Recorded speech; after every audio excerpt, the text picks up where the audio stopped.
There are loves that defy time itself. There are losses that freeze it in place. This is the story of Roberto, a man who found happiness when he had stopped searching for it, and how four little hands taught him that living is not merely surviving. Some stories are written in ink. Others are written in tears. This one is written in both. Roberto was 52 years old when he met Helena in a downtown bookstore. It was a rainy Thursday afternoon in April, the kind of day when the world seems painted in shades of gray, and people rush through puddles with newspapers over their heads, eager to get somewhere dry, somewhere warm. But not Roberto. He had learned over 5 decades of life that rushing rarely gets you anywhere worth going. So he walked slowly, deliberately, letting the rain kiss his graying hair as he made his way to his favorite bookstore, a small establishment tucked between a coffee shop and an antique store on Maple Street. He was looking for a first edition of Machado de Assis, a rare find, something to add to his collection, something to pass the hours that had grown so long since retirement. Roberto had been a literature professor for 30 years. He had shaped young minds, introduced countless students to the beauty of words, the power of stories. But now, in retirement, he found himself surrounded by books, yet feeling strangely empty. The bell above the door chimed as he entered. The smell of old paper and coffee filled his lungs. Heaven, he thought. If heaven has a smell, this is it. That is when he saw her. Helena stood by the poetry section, a book of Pablo Neruda open in her hands. She was 30 years old, though Roberto did not know this yet. What he did know in that instant was that she was beautiful. Not in the way magazines define beauty, but in the way sunrise defines hope. Her dark hair fell past her shoulders, and her eyes, focused intently on the page, held a depth that made Roberto forget, for just a moment, why he had come. She looked up. Their eyes met. She smiled, a small, polite smile, the kind you give strangers in bookstores. Then she returned to her book. Roberto stood there frozen, his heart doing something it had not done in years. It was beating faster, much faster. Get the book and leave, he told himself.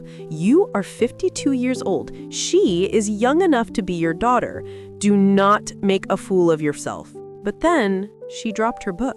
It fell with a soft thud on the wooden floor. Roberto moved instinctively, bending down to pick it up at the same moment she did. Their hands touched, just for a second, but it was enough. "Excuse me," they both said at the same time, then laughed. Roberto picked up the book and handed it to her. "Neruda," he said, glancing at the cover. 20 love poems and a song of despair. A beautiful choice. Helena tilted her head, a spark of curiosity in her eyes. "You know Neruda?" Roberto smiled. "I'd taught him for 20 years, among others." "A professor?" "Retired professor," he corrected. "Now I just read for pleasure." "Must be nice," she said softly, reading without deadlines, without having to analyze every metaphor. "It is," Roberto admitted, "though sometimes I miss having someone to discuss the metaphors with." There was a pause, a comfortable one. The rain drummed against the window. The smell of coffee drifted from the shop next door, and in that small, quiet bookstore, something shifted, something neither of them could name, but both of them felt. "I am waiting for the rain to stop," Helena said, gesturing toward the window. "I hate getting wet." Roberto glanced outside. The rain showed no sign of stopping. In fact, it seemed to be getting heavier. "You might be here a while," he said with a smile. She shrugged. "I have nowhere to be." "Neither do I," Roberto heard himself say. "Would you perhaps like to discuss Neruda over coffee? There is a shop right next door." Helena studied him for a moment, not with suspicion, but with curiosity, as if she were trying to figure out a puzzle. Then she smiled. "I would like that." And so they went.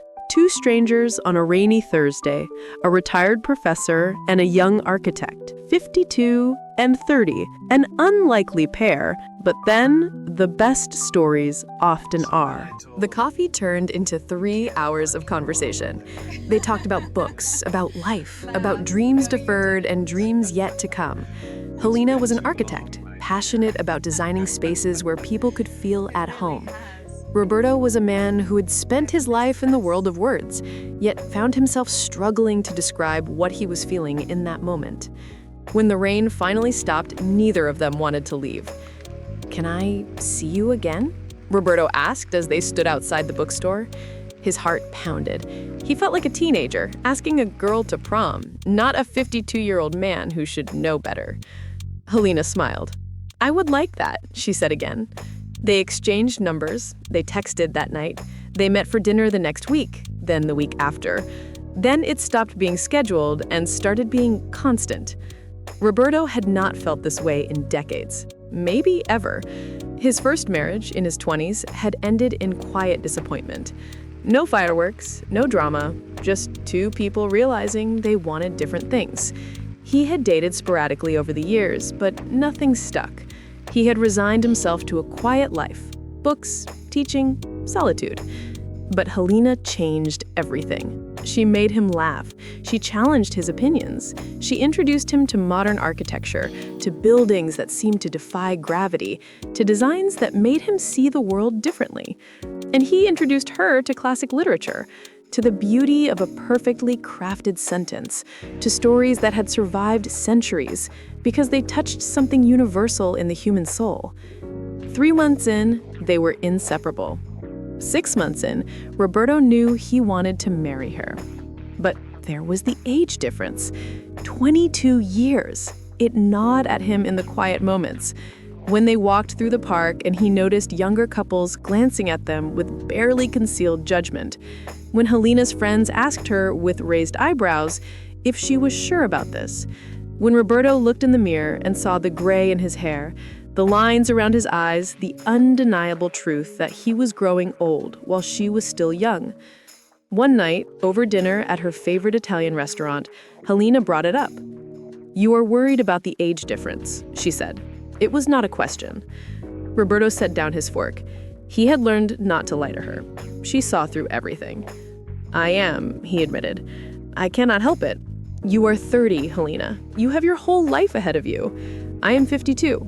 I am already thinking about retirement funds and health insurance and all the boring things old people think about." Helena reached across the table and took his hand. "Roberto, do you love me?" "Yes," he said without hesitation, "more than I thought I could love anyone." "Then that is all that matters." She squeezed his hand. "I do not care what people think. I do not care about the years between us. I care about you, about us, about the life we can build together." Roberto felt tears prick his eyes. "But what if I get sick? What if I cannot keep up with you? What if you wake up one day and realize you tied yourself to an old man?" Helena stood up, walked around the table, and sat in the chair next to him. She cupped his face in her hands. "Then I will take care of you. I will slow down. And I will thank God every day that I found you. Because age is just a number, Roberto. But love, real love, is rare. And I am not letting it go because of something as stupid as years." Roberto kissed her then, in the middle of the restaurant, not caring who was watching. 2 weeks later, he proposed, with a simple ring, on one knee, in the same bookstore where they met. She said yes before he even finished the question. They married in a small ceremony 6 months later, just close family and friends. Helena wore a simple white dress.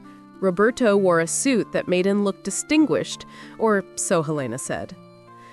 They exchanged vows under a canopy of flowers, promising to love each other through whatever came. What came, 9 months later, was Miguel. Roberto was 54 years old when he held his son for the first time. His hands trembled, not from age, but from overwhelming emotion. The baby was so small, so fragile, so impossibly perfect. Miguel opened his eyes, dark and curious, and looked at his father as if to say, "You are mine now." "Do I still have the energy for this?" Roberto wondered as he stood in the hospital room, Helena sleeping peacefully after a long labor.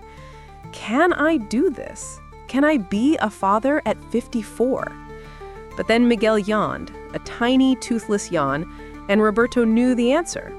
It did not matter if he was 54 or 84. This was his son, and he would move heaven and earth for him. The first 2 years were exhausting. Sleepless nights, endless diaper changes, teething and tantrums, and moments when Roberto wondered if he had made a terrible mistake. But there were also first smiles, first words, first steps. And Roberto discovered something he had not expected. Fatherhood in his 50s was different than it would have been in his 20s. He was patient, he was present, he was not rushing through the moments to get to the next thing. He savored everything. When Miguel turned 2, Helena came to him with a familiar sparkle in her eye. "I am pregnant again," she said. Roberto's heart skipped. "Again?" She laughed. "Yes, again! Are you ready?" He was not, but he said yes anyway. Lucas was born 2 years after Miguel. Another son, another miracle. The house filled with noise and chaos and joy. Roberto, now 56, found himself living a life he had never imagined. He woke at dawn to prepare bottles. He read bedtime stories until his voice grew hoarse. He built block towers that the boys would gleefully knock down, only to demand he build them again. Helena was radiant. She had always wanted a big family, and now she had it, or at least the beginning of one. When Lucas was 1, she came to Roberto again. "One more," she said. Roberto raised an eyebrow. "One more?" She called him Pedro, as if the baby already had a name. "Our third boy." "You are sure it will be a boy?" She grinned. "I have a feeling." She was right. Pedro was born 2 years later. 3 boys, 3 miracles. Roberto was 58 now, and his hair was completely gray. His knees ached when he climbed stairs, his back protested when he bent down to pick up toys. But when he looked at his 3 sons, playing together in the living room, building forts out of couch cushions, and laughing at jokes only they understood, he felt young again. One night, after putting all 3 boys to bed, Helena came to him. She was quieter than usual, thoughtful. "What is on your mind?" Roberto asked. She placed a hand on her stomach. "One more," she whispered. "A girl, to balance out this gang of boys." Roberto stared at her. "Helena, I am almost 60. I know. I am tired. I am so tired." "I know," she said again. "But imagine it, Roberto. A little girl, our daughter, the final piece." Roberto closed his eyes. He was tired. He was old. But he was also in love. And when you are in love, you do impossible things. "Okay," he said finally. "One more." Helena kissed him. "Thank you," she whispered. Sofia was announced with a celebration. The 3 boys were ecstatic at the idea of a little sister. Miguel, now 8, promised to protect her. Lucas, 6, said he would teach her to draw. Pedro, 4, said he would share his toys, which was a big deal for a 4-year-old. Helena planned the nursery. Pink walls, soft blankets, a mobile with stars. She called the name Sofia because it meant wisdom, and Helena believed this daughter would be wise beyond her years. Roberto watched her plan, watched her dream, and felt a quiet fear in his chest, a fear he did not voice. He was almost 60 years old. What if something went wrong? What if his age, his exhaustion, made him a bad father? What if he couldn't keep up? But he pushed the fear down. He smiled. He helped paint the nursery. He assembled the crib. He read books on raising daughters, and he prayed that he would be enough. He did not know then that his prayers would be tested in the cruelest way imaginable. The labor started on a Tuesday morning. Helena woke Roberto at dawn, her face calm, but her hand gripping his tightly. "It is time," she said. Roberto sprang into action. He called the neighbor, Mrs. Alvarez, to watch the boys. He grabbed the hospital bag that had been packed for weeks. He helped Helena into the car, his heart racing, but his hands steady. He had done this 3 times before. He knew what to expect. Except this time was different. At the hospital, the labor progressed slowly. Hours passed. Helena was in pain but strong. She squeezed Roberto's hand during contractions. breathed through the worst of it, never complained. The doctor checked on her regularly. Everything seemed normal until it was not. "We are seeing some concerning signs," the doctor said during hour 12 of labor. "Her blood pressure is spiking. We need to prepare for a possible cesarean." Roberto nodded, trying to stay calm. "Okay, do whatever you need to do." But before they could prep for surgery, Sofia decided she was ready. Helena pushed with every ounce of strength she had left. And at 6:47 p.m., Sofia Maria entered the world. She cried immediately, a strong, healthy cry. Roberto felt relief flood through him. "She is perfect," he whispered, tears streaming down his face. The nurses cleaned Sofia and placed her in Helena's arms. Helena looked down at their daughter and her face transformed. Pure love, pure joy. "She is beautiful," Helena whispered. "Our beautiful girl." Roberto kissed Helena's forehead. "You did it, my love. You did it." But then Helena's face changed. She looked confused, dizzy. "Roberto, I do not feel well," she said softly. And then the machines started beeping. "What is happening?" Roberto asked, panic rising in his throat. The nurses rushed in. The doctor barked orders. "Hemorrhaging, blood pressure dropping. We need to move now." Roberto was pushed out of the room. Someone took Sofia from Helena's arms. He stood in the hallway, clutching Sofia to his chest, listening to the chaos behind the door, listening to the machines, listening to the shouts. And then, silence. The doctor emerged 30 minutes later. Her face said everything. "I am so sorry," she said quietly. "We did everything we could. The hemorrhaging was too severe. She lost too much blood too quickly.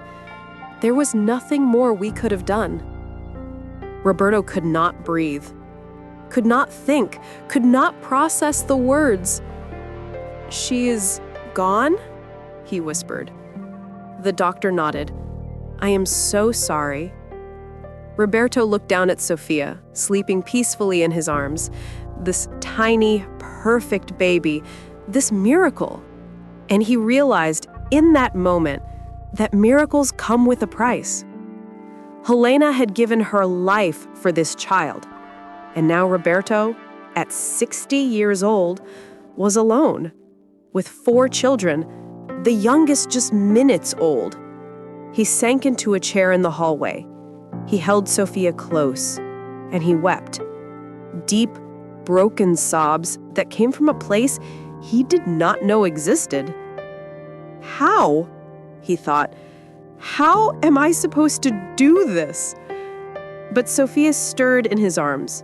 She made a small sound, a tiny whimper, and Roberto looked down at her face, so much like Helena's, and he knew.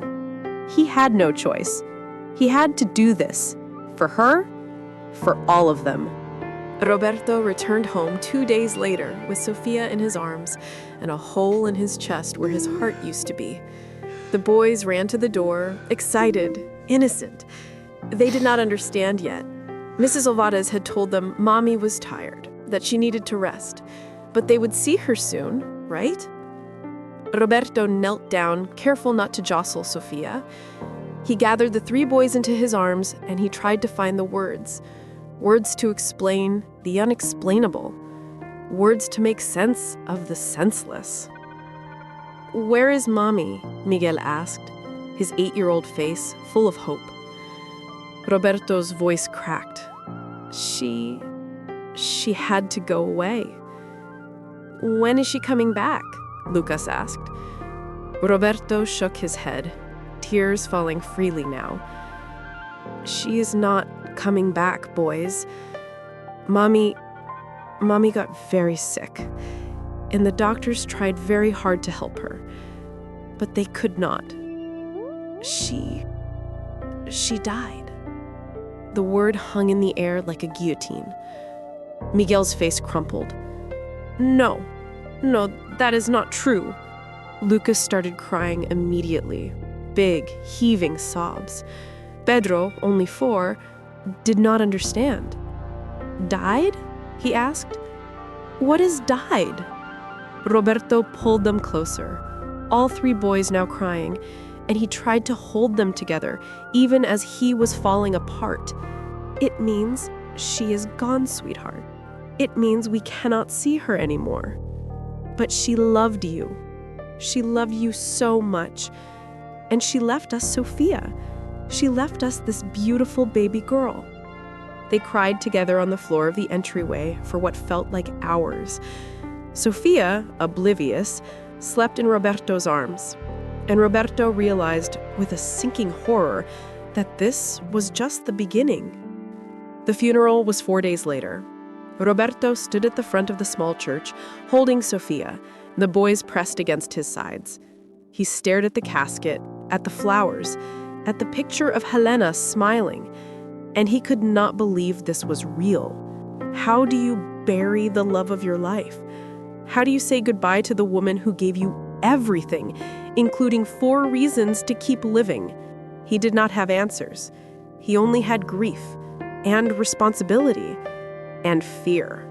That night, after the funeral, after the boys were finally asleep, Roberto sat in the nursery. He held Sofia and looked around at the pink walls, the carefully chosen decorations, the crib Helena had picked out with so much love. "I do not know how to do this," he whispered to the empty room, to Helena's ghost, to God, to anyone who might be listening. "I am 60 years old. I am tired. I am broken. How am I supposed to raise 4 children alone?" Sofia yawned, a tiny, innocent yawn. She opened her eyes, those dark eyes that looked so much like her mother's, and she looked at Roberto as if to say, "You will figure it out." Roberto kissed her forehead. "I will try," he whispered. "For you, for all of you, I will try." The first weeks were a living nightmare. Roberto had no idea what he was doing. He had helped with the boys, sure, but Helena had been the primary caregiver. She knew when they needed to eat, when they needed to sleep, what to do when they cried. She was the glue that held everything together. Now, the glue was gone, and everything was falling apart. Sofia cried constantly, or at least it felt that way. Roberto would feed her, change her, rock her, and still she cried. He read every baby book he could find. He called the pediatrician so many times they probably had his number memorized. Nothing seemed to work. And then there were the boys. Miguel, the oldest, retreated into himself. He stopped talking, stopped playing. He would sit in his room for hours staring at the wall. Roberto tried to reach him, tried to talk to him, but Miguel would just nod and say he was fine. He was not fine. Lucas, the middle child, regressed. He started wetting the bed again, something he had not done since he was 3. He clung to Roberto constantly, afraid to let him out of his sight. "What if you died too?" he asked one night, his voice small and terrified. Roberto held him close. "I am not going anywhere, buddy, I promise." But how could he promise that? He was 60 years old. Anything could happen. Pedro, the youngest boy, had nightmares. Every single night, he would wake up screaming, calling for mommy, and Roberto would stumble out of bed, exhausted, and hold him until he fell back asleep, which usually took hours. Roberto was running on 2, maybe 3 hours of sleep a night. His body ached constantly. His mind was foggy. He forgot things, important things, like the parent-teacher conference at Miguel's school, like paying the electric bill, like eating. One night, at 3 in the morning, Roberto sat on the kitchen floor. Sofia was crying in his arms. The house was a disaster. Dishes piled in the sink, laundry overflowing the hamper, toys scattered everywhere. And Roberto just stared at it all and thought, "I cannot do this. I cannot." But then Sofia looked up at him. Those eyes, Helena's eyes, and something inside him refused to break. "Get up," he told himself. "Get up and keep going. You do not have a choice." So he did. He stood up, he fed Sofia, he cleaned the kitchen, he started a load of laundry, and when the sun finally rose, he woke the boys, made breakfast, and started another day. Because that is what parents do. They keep going, even when they do not know how. Roberto realized, slowly, that the only way to survive was to create a routine, structure, order, something to hold on to when everything else felt like chaos.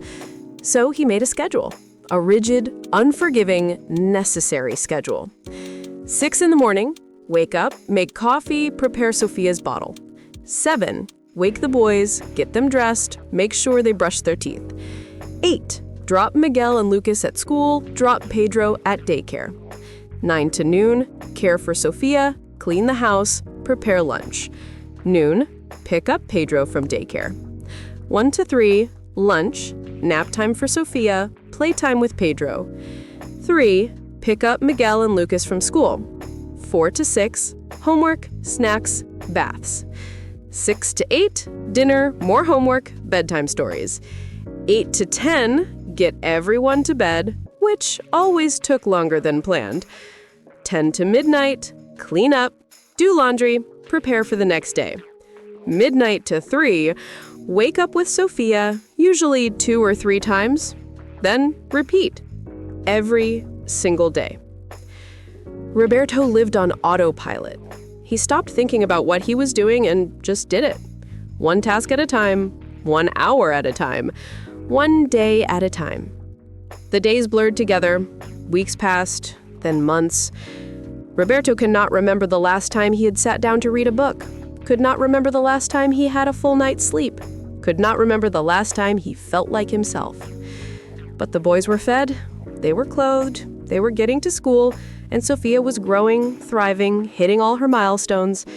So he kept going, because what else could he do? There were moments of light in the darkness, small victories that kept Roberto going. Miguel, at 9 years old, learned how to make Sofia's bottle. He would wake up before Roberto sometimes, prepare the bottle, and bring it to him. "I wanted to help," he said quietly. "You look tired, Dad." Roberto hugged him, tears in his eyes. "Thank you, son. You have no idea how much that means." Lucas started drawing again, pictures of the family. 5 stick figures, one of them floating in the sky with wings and a halo. "That is Mommy," Lucas explained, pointing to the angel. "She is watching us. I know she is." Roberto hung every single drawing on the fridge. Even when there was no more room, he found space, because those drawings were proof that they were healing. Slowly, but healing. Pedro stopped having nightmares, or at least they became less frequent. Roberto started a new routine, sleeping in Pedro's room with him, singing the lullabies Helena used to sing. And slowly, Pedro started sleeping through the night. And Sofia. Oh, Sofia. She smiled for the first time at 6 weeks old. Roberto was changing her diaper, talking to her in that silly voice parents use, and she looked up at him and smiled. A real, genuine smile. And Roberto felt his heart, which had been shattered into a million pieces, start to come back together. Just a little. But there were defeats, too. Big ones. The parent-teacher conference Roberto forgot because he was at the pediatrician with Sofia, who had a fever. Miguel's teacher called, concerned. "Miguel has been very withdrawn," she said. "I just wanted to check in." Roberto apologized profusely. He promised to do better, but the guilt ate at him. He was failing Miguel, failing all of them. Then there was Miguel's 10th birthday.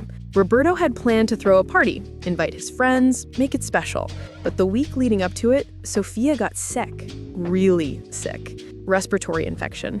She was in the hospital for 3 days. And by the time she came home, it was Miguel's birthday. Roberta bought a cake from the grocery store. They sang happy birthday, Miguel blew out the candles. But there was no party, no friends, no celebration. "I am sorry," Roberto said later that night, after the other boys were asleep. "I am so sorry, Miguel. I wanted to do more." Miguel shrugged. "It is okay, Dad." But it was not okay. Roberto could see it in his son's eyes. The disappointment, the sadness. And then there were the bills. The pension from teaching was decent, but it was not enough for 4 kids. especially with daycare costs, medical bills, groceries for a growing family. Roberto found himself choosing between paying the electric bill or buying new shoes for Lucas, who had outgrown his old ones. He chose the shoes. The electric company sent a warning notice. Roberto paid it late with the penalty fee he could not afford. This is not sustainable, he thought, but what choice do I have? And then there was the loneliness. The crushing, suffocating loneliness that hit him every night after the kids went to bed. He would sit in the living room, staring at Helena's picture on the mantle, and feel so incredibly alone. He missed her laugh, missed her voice, missed the way she would rest her head on his shoulder and say, "We make a good team, don't we?" But there was no team anymore, just him, and 4 kids who needed him to be strong. So he swallowed the loneliness, he pushed it down, and he kept going. It happened on a Friday. Roberto was 62 years old, and he had reached his limit. Sofia, now 6 months old, had been sick all week. Another ear infection. She was miserable, crying constantly, refusing to eat. Roberto had been up for 3 nights straight, holding her, rocking her, trying everything to soothe her. Pedro, now 4, had spilled an entire container of paint in the living room, red paint. On the white carpet, Roberto had spent an hour trying to clean it, but the stain was permanent. Lucas, now 8, had failed a math test. Not because he was not smart, but because he had not studied. Because Roberto had not helped him study. Because Roberto had been too busy with Sofia and Pedro and everything else.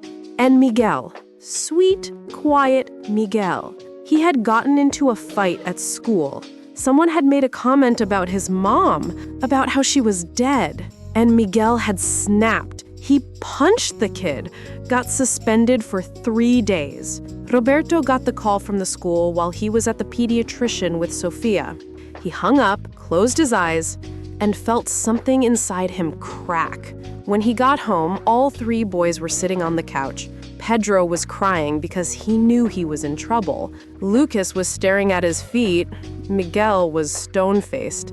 Roberto stood in front of them, holding Sofia, who was still crying. He looked at the paint stain, at the mess, at his exhausted, scared children, and something in him snapped. "I cannot do this anymore," he shouted. The boys flinched. "I cannot.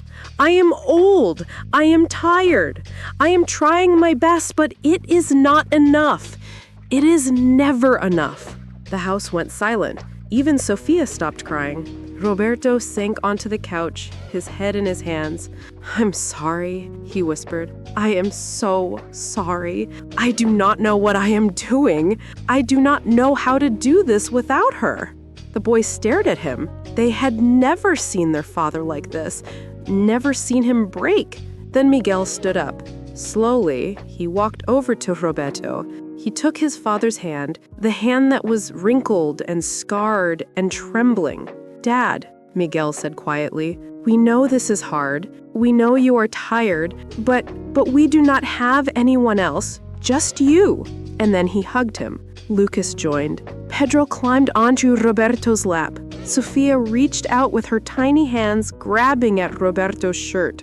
They all held on to each other, this broken, imperfect family, and Roberto cried. Deep, heaving sobs, the kind of crying that comes from the soul. "I am sorry," he whispered again and again. "I am so sorry." "It is okay, Dad," Miguel said. "We are all trying. We are all scared, but we have each other, and that has to be enough." Roberto held his children and realized something. He did not need to be perfect. He did not need to have all the answers. He just needed to be there. To try, to love them, and maybe, just maybe, that would be enough. Something changed that night. Something fundamental. Roberto stopped trying to do everything alone. He started asking for help, real help. Mrs. Alvarez, the neighbor, offered to pick up the kids from school twice a week, just to give Roberto a break. The church group, which Helena had been a part of, organized a meal train. Every Monday and Wednesday, someone would drop off dinner, lasagna, like casseroles, homemade soups. It was not much, but it meant Roberto did not have to cook every single night. A child psychologist from the local community center offered free sessions for the boys, once a month. Just someone for them to talk to, someone who was not their overwhelmed father. And Roberto started dividing responsibilities, not because he wanted to burden his children, but because they were a family, and families work together. Miguel became his right hand. At 10 years old, he helped with Sofia, feeding her, playing with her, changing her diaper when Roberto was overwhelmed. Lucas became the creative one. He started making sandwiches for lunch, inventing wild combinations that somehow tasted good: peanut butter and banana, cream cheese and cucumber. The boys loved it. Pedro became the entertainer. He would make faces at Sofia, tell jokes, do silly dances, and Sofia would laugh. That beautiful, pure baby laugh that made everything seem a little less impossible.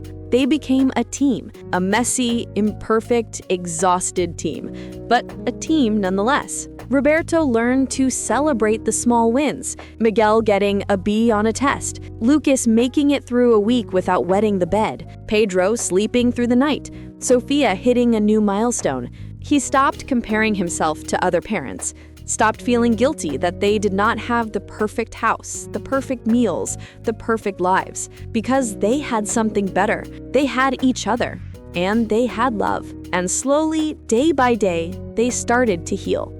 5 years passed. Roberto was 67 years old now. His hair was completely white. His back ached every morning. His knees protested every time he climbed stairs. But there was something different about him now, something lighter. Miguel was 15, a sophomore in high school.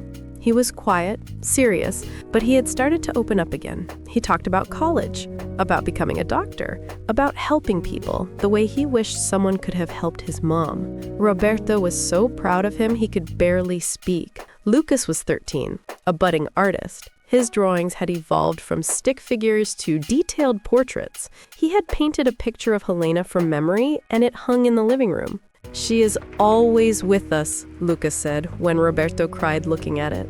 Pedro was 11, the comedian of the family. He could make anyone laugh. Even on the hardest days, Pedro would crack a joke, do a silly impression, and suddenly the weight would lift just a little. And Sofia, oh Sofia, she was 5 years old now. A bright, curious, talkative little girl who looked so much like Helena it sometimes took Roberto's breath away. She loved books, just like her father. She loved drawing, just like Lucas. She loved making people laugh, just like Pedro. And she looked up to Miguel like he was a superhero. Every night, before bed, Sofia would stand in front of Helena's picture in the living room. She would talk to it. "Hi, Mommy! Guess what I did today? I learned how to write my name. See?" And she would hold up her paper, covered in wobbly letters. Roberto would listen from the hallway, tears in his eyes. "The boys talk about you all the time," Sofia would continue. "They miss you. Daddy misses you too. I can tell, even though he does not say it. But I think you would be proud of us. We're doing okay. Daddy is really old now, but he is the best daddy in the whole world."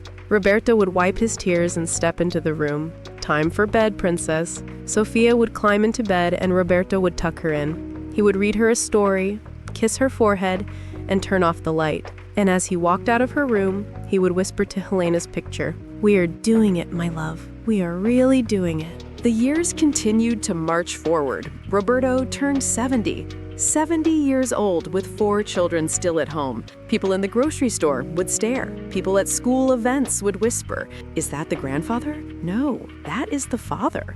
Can you imagine? Roberto stopped caring what people thought. He had learned that the only opinions that mattered were those of the 4 people under his roof. Miguel was 17 now, a senior in high school. He had been accepted to medical school on a full scholarship. Roberto cried when he got the letter. Miguel had worked so hard, studying late into the night, volunteering at the hospital, never complaining, never asking for anything. "You did this," Roberto told him. "You earned this." Miguel shook his head. "We did this, Dad. You and me. All of us." Lucas was 15. He had won an art competition. His painting, a portrait of the family with Helena watching from the sky, had been displayed in the city gallery. Roberto stood in front of it for an hour, unable to move. It was beautiful, heartbreaking, perfect. Pedro was 13, still the jokester, but he had discovered a love for music. He started playing guitar, and every evening he would play the songs Helena used to love. Roberto would sit in the living room, eyes closed, listening, and for a moment, it felt like she was there again. Sofia was 7. She started asking questions about her mother. What was she like? Did she sing to me? Would she have liked me? Roberto would pull out old photo albums. He would tell her stories about how Helena loved architecture, how she would hum while she cooked, how she laughed so hard at bad jokes that she would snort, which made everyone laugh even harder. Sofia would listen with wide eyes. "I wish I could have met her," she said one day. Roberto hugged her. "She is a part of you, sweetheart. Every time you smile, every time you are kind, every time you show love, that is her. She is in you." Sofia seemed comforted by this. She would talk to Helena's picture every night without fail, and Roberto believed, truly believed, that Helena was listening. When Roberto turned 72, his body finally started to give out. It started with chest pain. Nothing major, just a tightness that would come and go. He ignored it. There was too much to do. Too many people depending on him. But then, one morning, while making breakfast, the pain became unbearable. He collapsed in the kitchen. Miguel, now 19 and home from college for the summer, found him. "Dad!" Miguel shouted, dropping to his knees. "Dad, can you hear me?" Roberto nodded weakly. I am okay." "You are not okay." Miguel pulled out his phone and called an ambulance. At the hospital, the doctors delivered the news. Heart attack. Minor, but a warning. "You need to slow down, Mr. Martinez. Your heart cannot keep up with the pace you are living." Roberta laughed bitterly. "Slow down? I have 4 kids. Slowing down is not an option." The doctor looked at him seriously. "If you do not slow down, you will not be around to take care of them at all. Think about that." Roberto went home with a list of medications and instructions to rest. But how could he rest? Sofia was only 9. She still needed him. They all still needed him. Miguel took charge. "Dad, you are going to let us help. Really help. No more pretending you can do everything." And so they adjusted. Again, Miguel took over more responsibilities during his breaks from college. Lucas, now 17, learned to drive and started taking Sofia to school. Pedro, 15, took over cooking dinner most nights. "Turns out YouTube is a great teacher," he joked. And Sofia, sweet Sofia, became her father's nurse. She would bring him his pills. She would sit with him while he rested. She would read to him. The roles reversed from when she was little. "You are supposed to be a kid," Roberto told her one afternoon. Sofia shrugged. "You were supposed to have a wife. But we make do with what we have, right, Dad?" Roberto laughed, then winced because laughing hurt his chest. "You are wise beyond your years, Princess." "I get it from Mom," Sofia said with a smile. "You always said she was the wise one." 5 years after the heart attack, Roberto was 77 years old. He was in a wheelchair now. His body had given up on walking long distances, but his mind was sharp, and his heart, damaged as it was full. Miguel was graduating from medical school, 24 years old, a doctor. Roberto could hardly believe it. The ceremony was in a large auditorium. Roberto sat in the front row. Sofia, now 14, beside him. Lucas, 22, and working as a graphic designer, sat on his other side. Pedro, 20, home from college, sat behind them. When they called Miguel's name, the family erupted in cheers. Miguel walked across the stage, his face beaming. He accepted his diploma, shook hands with the dean, and then did something unexpected. He asked for the microphone. The auditorium went quiet. "I want to dedicate this achievement to 2 people," Miguel said, his voice echoing through the speakers. "First, to my mother, Helena. She gave her life so that my sister could live. She never got to see me grow up. But I know she is watching, and I hope she is proud." Roberto's eyes filled with tears. Sofia squeezed his hand. "And second," Miguel continued, his voice cracking now, To my father, Roberto, Dad, you were almost 60 years old when Mom died. You had a newborn, a 4-year-old, a 6-year-old, and an 8-year-old, and you were alone and scared. And you did not know if you could do it. Miguel paused, wiping his eyes. But you did it, Dad. You raised us. You loved us. You sacrificed everything for us. You went without sleep. You went without rest. You went without a life of your own. And you never, not once, made us feel like we were a burden. You made us feel loved. You made us feel safe. You made us feel like we could do anything. The audience was silent. Many were crying. So this diploma, Miguel said, holding it up, is not just mine. It is ours. It belongs to all of us. To Lucas, who kept us laughing. To Pedro, who kept us hopeful. To Sofia, who kept us loving. And to you, Dad, this is for you. Thank you for not giving up on us. Thank you for showing us what real love looks like. I love you, Dad. The auditorium erupted in applause. A standing ovation. Roberto sobbed openly. Sofia hugged him. Lucas and Pedro came around, wrapping their arms around their father. We did it, Roberto whispered through tears. We really did it. 2 years later, Roberto was 79 years old. His health was declining. He knew it, the doctors knew it, his children knew it, but he was not afraid. Not anymore. One evening, he gathered all 4 children in the living room. Miguel had moved back home to help care for him. Lucas visited every weekend. Pedro called every day. And Sofia, now 16, refused to leave his side. I want to talk to you, Roberto said. His voice was weak but steady. The children gathered around. They knew what was coming. They had known for a while. I do not have much time left, Roberto continued. The doctors have given me months, maybe weeks. I do not know. But I need to tell you something before I go. He looked at each of them. Miguel, the protector. Lucas, the dreamer. Pedro, the light. Sofia, the miracle. You 4 are my greatest achievement, Roberto said. Not the books I taught, not the students I influenced. You. When your mother died, I thought my life was over. I thought I had nothing left to give. But you showed me I was wrong. You gave me purpose. You gave me joy. You gave me a reason to wake up every single day.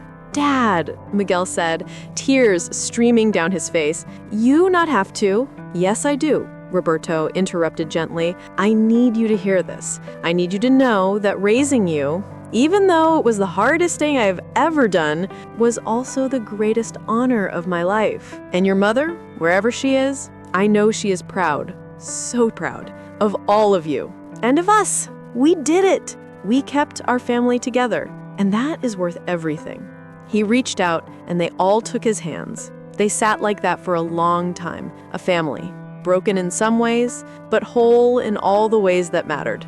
Roberto passed away peacefully in his sleep 3 weeks later. He was surrounded by his children, Miguel holding one hand, Sofia holding the other, Lucas and Pedro sitting at the foot of the bed.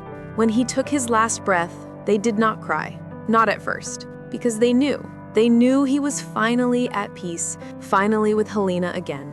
The funeral was beautiful. Hundreds of people came, former students, neighbors, friends, people whose lives Roberto had touched in small, quiet ways.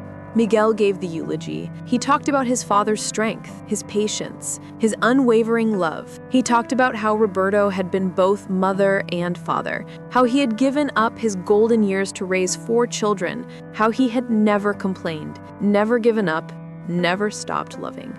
And then Sofia stepped up to speak. At 16, she was poised and strong. She looked so much like Helena that everyone in the room felt it. I never met my mother, Sofia began. She died the day I was born.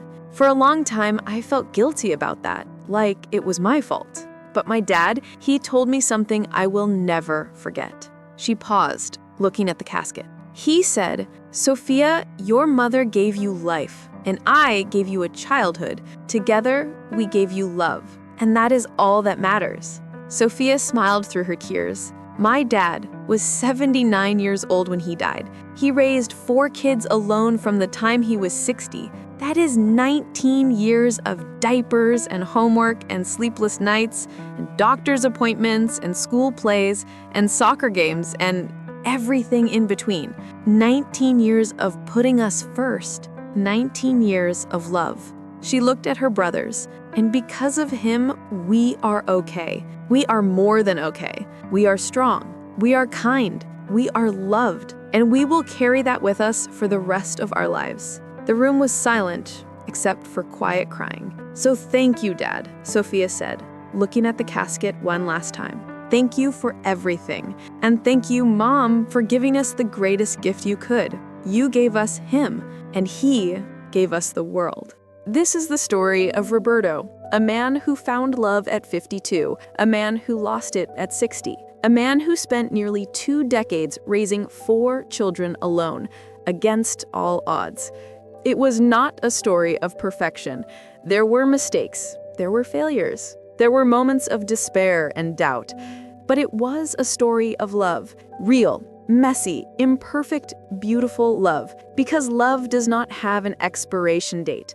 Love does not care about age or circumstance or how tired you are.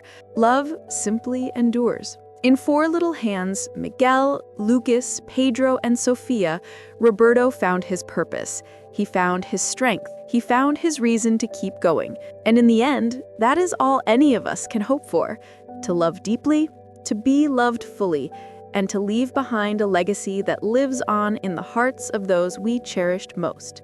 Roberto Martinez lived 89 years. 52 of them were ordinary, 37 of them were extraordinary.